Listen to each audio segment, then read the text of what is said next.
everyone. Today we are going to start with a new concept, and your concept is the graphical representation of motion. And for that you should know some basic concept, that what is graph. And I think so you already know because you have studied in mathematics also. So what is a graph? Graph is simply a geometrical relationship and which is plotted on the two, or you may say plotted between the two quantities, one on the x-axis and other on the y-axis. So this graphical representation is simply called as the graph. And now we are here saying that the two quantities plotted. So what are these two quantities? So one is the independent quantity and the second one is the dependent quantity. So what is independent? As the name indicate, which doesn't depend on anything, जो किसी पे dependent नहीं है. And the dependent quantity which is dependent on independent ones. Like अगर हम time की बात करते हैं तो टाइम क्या है? सिंपली टाइम किसी पे डिपेंड नहीं करता. क्या आपने कभी ऑब्जर्व किया है कि टाइम कभी रुकता है? No.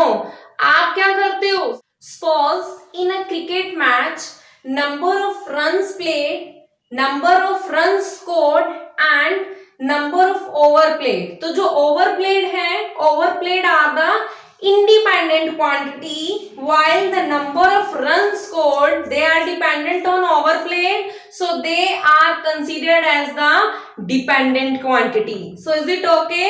So independent quantity, what happen in the graph? In graph you may see we show the two axes, one is the x-axis and one is the y-axis. So simply x is the horizontal axis and y is the vertical axis, and x-axis is called as independent quantity. Why? The y-axis is a dependent quantity. Is it okay? Next is what is the importance of graph? कि graph जो है, graph की क्या significance होती है हमारे लिए? तो first one is, अगर आपको huge amount of data को calculate करना है तो with the help of this graph you can easily present the data in the compact form. And the next one is, if you have to compare the different sets, then by using the data on the graph, it will be easier for us to compare all the things or the data. Next one is, a graph can be used to obtain the value of one quantity for a certain specific value of another one. ये जो है third point. Again later we are going to discuss this third point and I will tell you what is the third importance. So again let's start with the next. Now come to the next topic, which is distance time graph. So today we will study only about the distance time graph. So what is distance time graph? Again, in this graph, we are using two words. One is the distance and the second one is the time. So again, what is distance time graph? The geometrical relationship between the distance and the time. And as earlier I told you that time is independent quantity. क्या आपने कभी देखा है time stop होता है? क्या time कभी वापस जाता है? Time never comes back. तो टाइम क्या है? Time is an independent quantity. और हमने देखा कि जो इंडिपेंडेंट क्वांटिटी है उसको हम कौन सी एक्सिस पे ड्रॉ करते हैं? On the x axis. And dependent quantities they are presented on the y axis. Okay, so now we will study the three different conditions of distance time graph. So please students pay attention. I hope if you will pay attention, it will be helpful to you for better understanding. So first condition is case 1. If the object is at rest condition. अगर कोई भी object जो है वो rest की condition में है, तो अभी मैंने आपको बताया कि ग्राफ में हम 2 एक्सिस लेते हैं, ओके, और हम यहाँ कंसीडर कर रहे हैं डिस्टेंस टाइम ग्राफ। तो हमने सपोज ये कॉलम लिया और इस कॉलम में टाइम जो है मैंने कंसीडर किया सेकंड में, और डिस्टेंस जो होता है ऑलवेज मीटर में। As I have discussed with you, the SI unit of time is the second and distance is the meter. Okay. अब कहा है कि ऑब्जेक्ट जो है वो रेस्ट पे है। रेस्ट इन द सेंस कि अगर टाइम 0 है तो ऑब्जेक्ट 10 पे है, अगर टाइम 1 है अगेन ऑब्जेक्ट 10 पे है, टाइम 2 है ऑब्जेक्ट 10 पे है, टाइम 3 है तो अगेन ऑब्जेक्ट 10 मीटर ट्रेवल कर रहा है। So what you are observing कि टाइम जो है, time is changing here by 1 second, but जो ऑब्जेक्ट का डिस्टेंस है वो क्या है, same. The object is not moving. What means, it means the object is at rest. Now how you will draw the graph? तो graph में आप क्या करोगे, this one is the graph, the x-axis, and where the two axes meet, that point is called the origin, और here the y-axis। तो मैंने आपको बताया x-axis पे हम इंडिपेंडेंट क्वांटिटी को राइट करते हैं, तो here I will write the time, और टाइम किस में राइट करेंगे, सेकेंड्स में, and here I will write down the distance, और डिस्टेंस किस में है, मीटर में। तो यहाँ मैंने टाइम कितना लिया है, 0 से 3। तो आपको ग्राफ में इक्वली पता है, ग्राफ सबको पता है, मैथमेटिक्स में आपने स्टडी किया है, तो हमने यहाँ इक्वल गैप पे लिया 1। आप क्या करो, जो बिगर बॉक्स होते हैं 1-1 का गैप कंसीडर करो, 2 and 3।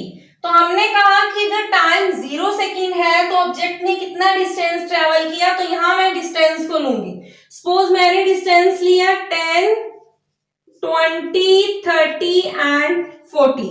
तो मैंने कहा कि अगर ऑब्जेक्ट 0 सेकेंड में क्या करता है, डिस्टेंस ट्रेवल करता है 10, तो 0 यहां है, तो 0 पे 10 का मीनिंग ये पॉइंट कहां आएगा, ऑन y एक्सिस। 1 पे, तो 1 का आप देखोगे, 1 के सामने 10 कहां आएगा, यहां से आप देखो तो यहां लेके जाओगे और यहां इसके सामने ये 10 आएगा। ओके, सिमिलरली 2 पे अगेन 10, तो यहां आएगा, 3 पे अगेन 10, तो ये यहां आएगा। अब आप क्या करोगे, अब आप इन 4 पॉइंट्स को ज्वाइन करोगे, तो ये जो लाइन है ये ग्राफ रिप्रेजेंट कर रहा है।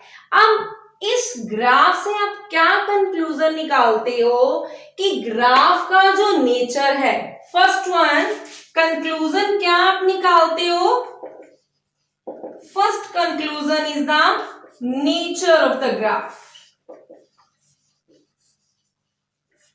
तो ग्राफ का नेचर मीन्स ग्राफ कैसा आ रहा है, तो आपका ग्राफ कैसा आ रहा है, स्ट्रेट लाइन ग्राफ। कैसा ग्राफ है, स्ट्रेट लाइन ग्राफ। और ये लाइन आपने अगर ऑब्जर्व किया है तो ये जो लाइन है ये एक्स एक्सिस के बिल्कुल क्या है, पैरेलल। तो यहां से ग्राफ का नेचर क्या पता लगता है, straight line graph parallel to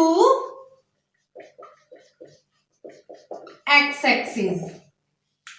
okay, second आपको क्या पता लगता है, you can easily find out the speed of the object. तो अगर आपको स्पीड फाइंड करना है, बिकॉज वी हैव स्टडीड कि स्पीड का फॉर्मूला क्या होता है, speed is equals to distance upon time. तो आपको यहाँ क्या गिवन है, डिस्टेंस गिवन है and time is also given, so you can easily calculate the speed. Like कि अगर आपको ये कहा जाए what is the speed in 2 second, तो 2 सेकेंड में डिस्टेंस, फॉर एग्जांपल 2 सेकेंड में डिस्टेंस आपका कितना है 10 और टाइम कितना है आपका 2, तो फाइव 5 मीटर पर second. Is it okay? Third one आप क्या फाइंड आउट कर सकते हो? थर्ड वन आप फाइंड आउट कर सकते हो position of the object.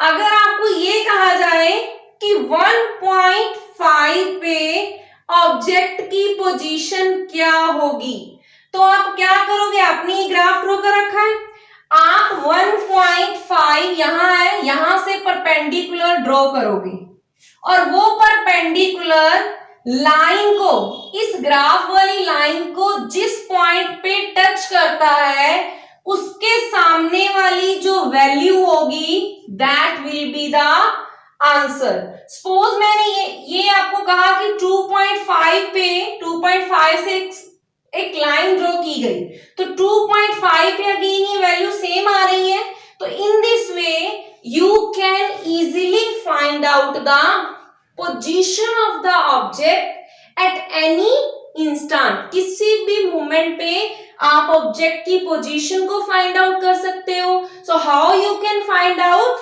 Bye drawing perpendicular.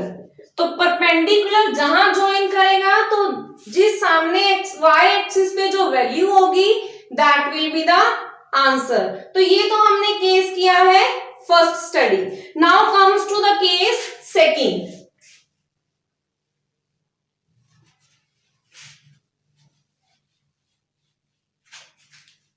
और सेकंड जो आपका केस आता है, second case is if the object moves in uniform motion.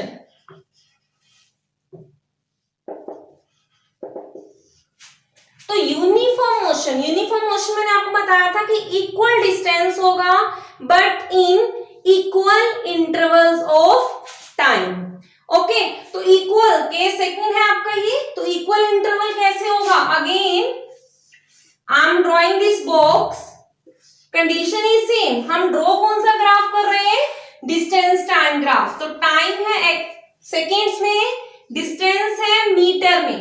अब मैंने क्या कंसीडर किया कि अगर टाइम 0 है तो जो ऑब्जेक्ट का डिस्टेंस है वो भी अगेन क्या है? 0।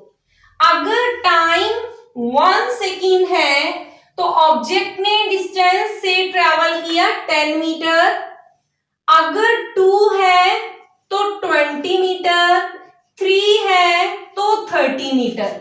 How you can find out that I am considering the case of uniform motion? तो आप कैसे फाइंड आउट करोगे? यू मे सी, यहां देखो टाइम में जो गैप है 1 सेकेंड है और 0 to 10 में 10, 10 to 20 में अगेन 10, 20 to 30 में again 10।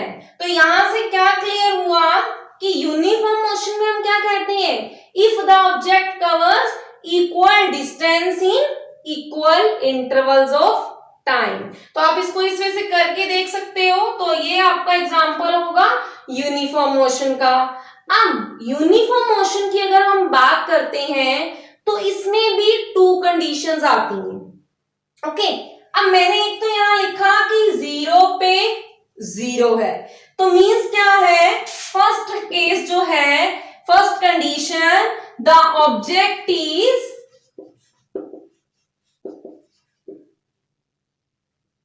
here I am writing object is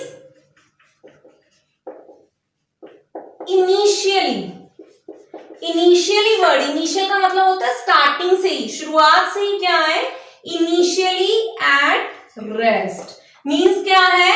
that is 0 second पे डिस्टेंस क्या है? 0 मीटर। एंड सेकेंड कंडीशन क्या आती है? If the object is not initially at rest। इस केस में क्या होगा? अगेन आप बॉक्स को ड्रॉ करो। आपने क्या किया? टाइम को सेकंड्स में कंसीडर किया, डिस्टेंस को मीटर में कंसीडर किया। Time zero, initially not rest का मतलब क्या हुआ कि अगर टाइम जीरो था तो ऑब्जेक्ट ऑलरेडी 10 मीटर पे ही खड़ा था, 10 मीटर उसकी पोजीशन थी। अगर 1 था तो 20, 2 था 30, during 3 second it covers 40 metre. अब यहां से भी अगेन आप कैसे फाइंड आउट करोगे कि यूनिफॉर्म का केस है? तो यहां भी देखो गैप 1-1 का है और यहां कितना है 10-10 का। तो यहां से भी क्लियर हुआ कि जो ग्राफ है वो यूनिफॉर्म मोशन का है, बट दोनों में डिफरेंस क्या है? यहां ऑब्जेक्ट इनिशियली रेस्ट पे है और यहां इनिशियली रेस्ट पे नहीं है। तो डिफरेंस कहां आता है? ग्राफ में। तो देखो दोनों का ग्राफ आप ड्रॉ करो। In first case x axis, y axis, 0, time in the second and distance in metre. Okay, तो मैंने यहाँ टाइम लिया है 1, 2 एंड 3। तो आप भी बिगर बॉक्स लो, ग्राफ तो सबको पता, मैथ्स में भी अपलोड करते हो। तो यहाँ क्या आएगा 10, 20 एंड 30। ओके, सिमिलरली मैंने सेकंड केस में भी ऐसे ही कंसीडर किया।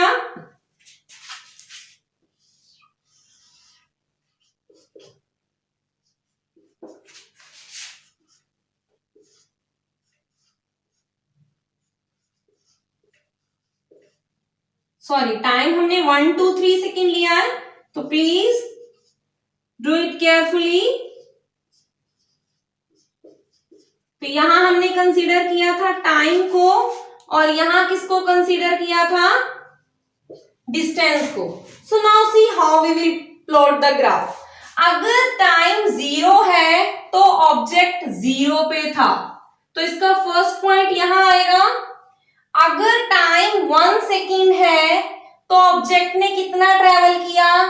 10 मीटर। तो 1 के सामने देखो अब 10 की वैल्यू कहां आती है? तो जहां ये दोनों मीट करेंगे।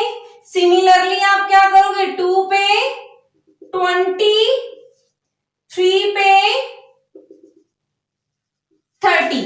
अब आप ग्राफ प्लॉट करोगे तो ये आप कैसे प्लॉट करोगे? Join all the points। तो ये क्या आएगी? Again, nature of this graph is a straight line graph। तो आप क्या लिखोगे? This is the case of, here you will write the nature of graph is straight line। But यहां क्या होगा? हमने कहा 0 पे 10, तो इसका जो इनिशियल पॉइंट है वो ये यहां से स्टार्ट होगा। 0 पे 0 से नहीं, 1 पे 20, 2 पे 30। ओके, 0 पे 10, 1 पे 20, 2 पे 30 एंड 3 पे हमने कितना कंसीडर किया है? 40। अगेन आप 4 पॉइंट्स को ज्वाइन करो तो ये आपको क्या बताएगा? Nature of the graph. तो ये जो लाइन आएगी dear, you will draw with the help of ruler. तो ये क्या आएगा? Again straight line graph. तो देखो दोनों केसेस में आपने क्या देखा कि जो ग्राफ आता है वो स्ट्रेट लाइन ग्राफ है, but there is the difference of only if the object is initially at rest, starting से वो 0 पे है या स्टार्टिंग से वो 0 पे नहीं है। तो लाइक हमने फर्स्ट केस में किया था कि इसका कंक्लूजन क्या निकलेगा? अगेन आपको नेचर आप फाइंड आउट कर सकते हो। Speed, you can easily find out the speed at any point and also find out the position. See here, अगर हमें पोजीशन फाइंड आउट करना है 2.5 पे, यहां मैं फर्स्ट केस में आपको बताती हूँ। सपोज आपको फाइंड आउट करना है कि 2 what is the position of object at 2 और in 2.5 सेकेंड। तो 2.5 सेकेंड में यहां आपका 2.5 है, आप क्या करोगे? 2.5 से एक परपेंडिकुलर ड्रॉ करना स्टार्ट करोगे। तो वो परपेंडिकुलर जहां पे इस ग्राफ की लाइन को टच करता है उसके सामने y एक्सिस पे जो भी वैल्यू होगी दैट विल बी, ये जो वैल्यू होगी this will be your answer. Okay, तो सिंपली आप क्या फाइंड आउट कर सकते हो, पोजीशन को। तो तीनों केसेस हम कंसीडर करेंगे, कंक्लूजन तीनों केसेस में सेम है, बट यूनिफॉर्म में ये दो कंडीशन आपको करनी है। And I think so it is clear to all. Okay, so next come to third case.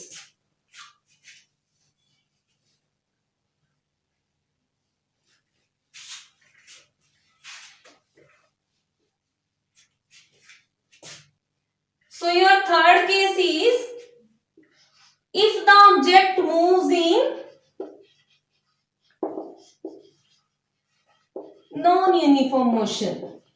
So dear, non-uniform again we have discussed कि ऑब्जेक्ट जो है इक्वल डिस्टेंस ट्रेवल नहीं करेगा। तो हमने अगेन बॉक्स को ड्रॉ किया, again time in second, distance in metre, 0 पे ऑब्जेक्ट 0 है, ड्यूरिंग 1 सेकेंड 10 डिस्टेंस है, 2 पे 15, 3 पे 25, 4 पे 30। ओके, अब आप ग्राफ को प्लॉट करो सिमिलर वे में। आपने क्या करना है, एक्स एक्सिस के अलोंग क्या कंसीडर करना है, टाइम को, और टाइम किस में है, सेकंड में। वाई एक्सिस के अलोंग हमने लेना है डिस्टेंस को, और डिस्टेंस किस में हमारा, मीटर में। तो अगेन मैंने 4 तक लिया है, 1 2 3 एंड 4, और मेरा डिस्टेंस जो है वो कहां से है, अगर मैं 5 5 का गैप लूं, because here I am using 10 15 25। Okay, तो आप 5 5 का गैप लो, आप अपने अकॉर्डिंग कंसीडर कर सकते हो, 15 20 25 एंड 30। अब क्या हुआ, 0 पे 0, तो फर्स्ट पॉइंट आपका यहां आएगा, 1 पे 10, ओके, 2 पे 15, 3 पे 25 एंड 4 पे 30। तो आप इन पॉइंट्स को प्लीज ज्वाइन करके, I think you know very well how to plot in mathematics, तो अगेन आप ज्वाइन करोगे। तो ये जो लाइन है ये कंप्लीटली स्ट्रेट लाइन नहीं आएगी, डिपेंड करता है आपने कि यहाँ वैल्यू कैसी गिवन है। बिकॉज नॉन यूनिफॉर्म में, नॉन यूनिफॉर्म का पता लग रहा है आपको, यहाँ 1 1 का गैप है, यहाँ 10 5 10 एंड 5 अनइक्वली चेंज हो रहा है। तो जो नॉन यूनिफॉर्म मोशन के केस में आपकी लाइन आएगी वो कैसी आएगी, that will be either the curved line और zigzag। ठीक है, तो नॉन यूनिफॉर्म मोशन के केस में अगेन कंक्लूजन क्या हुआ कि जो नेचर है ग्राफ का, it is curved line, not the straight line. Straight always possible है इन यूनिफॉर्म मोशन। ओके, तो यहां मेरे थोड़ा सा पॉइंट में मिस्टेक है, पॉइंट इन द सेंस क्योंकि आप ग्राफ में रिप्रेजेंट करोगे तो आपका इक्वली हो जाएगा। देन स्पीड को आप अगेन फाइंड आउट कर सकते हो डिस्टेंस एंड टाइम से। And the third one, position, again कैसे पोजीशन करोगे, by drawing perpendicular. Okay, so this was all about, once again recap, we have discussed today only the first graph, that is distance time graph, and the three condition: first, the object is in rest; the second one, when the object moves in uniform motion; the third one, when the object moves in non-uniform motion. So with this, thanks to all.